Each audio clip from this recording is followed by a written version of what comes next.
In today's video, I'm going to teach you how to set up a content calendar in Asana, a powerful tool for planning and organizing your content strategy efficiently. Keeping everything in one place ensures your team stays aligned and that your content goals are met on schedule. Let's go step by step so you can create a streamlined content calendar in Asana. To get started, open your browser and visit the Asana website. Once you're there, head over to the top right corner of the page where you'll see the login button. Click it and enter your credentials to access your account. If you don't have an account yet, you'll need to create one, which is a simple process that Asana will guide you through.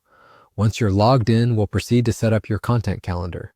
We're going to create a new project, and you can begin this by looking at the left sidebar on your dashboard. Here, you'll find a section labeled Projects with a plus icon just beneath it. Clicking this plus sign is how you initiate a new project in Asana. From the menu that appears, select New Project. This is your first step toward organizing your content strategy. Now, Asana offers you 3 different options for starting your project. To streamline the process, we're going to select Use Template.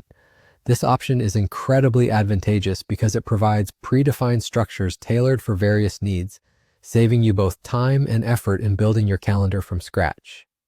Once you've chosen Use Template, you'll be directed to the Template Gallery. In this gallery, you'll find a variety of templates suited to different project types. Take a quick look through them and select Find Inspiration to explore templates curated specifically for diverse projects. As you're scrolling, keep an eye out for the Content Calendar template. You're looking for one labeled App Levine Content Calendar. This particular template is ideally suited for our purpose today, offering an excellent framework for managing content timelines. Once you spot the App Levine Content Calendar template, click it to view more detailed information about what it includes. When you're satisfied that it's the right fit, choose Use Template and then click Next to proceed.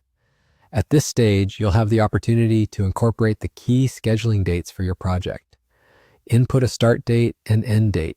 These dates are crucial as they help in anchoring your content workflow within an organized timeline. Make sure to set these dates according to your content strategy schedule so you remain on target with your goals. After inputting all the necessary details and verifying their accuracy, click Create Project to finalize your content calendar setup. And there you have it. Your content calendar in Asana is now ready to go. With this powerful tool, you can efficiently plan, track, and manage your content tasks, making both collaboration and content execution seamless and intuitive. Stay tuned for more tips and happy content planning.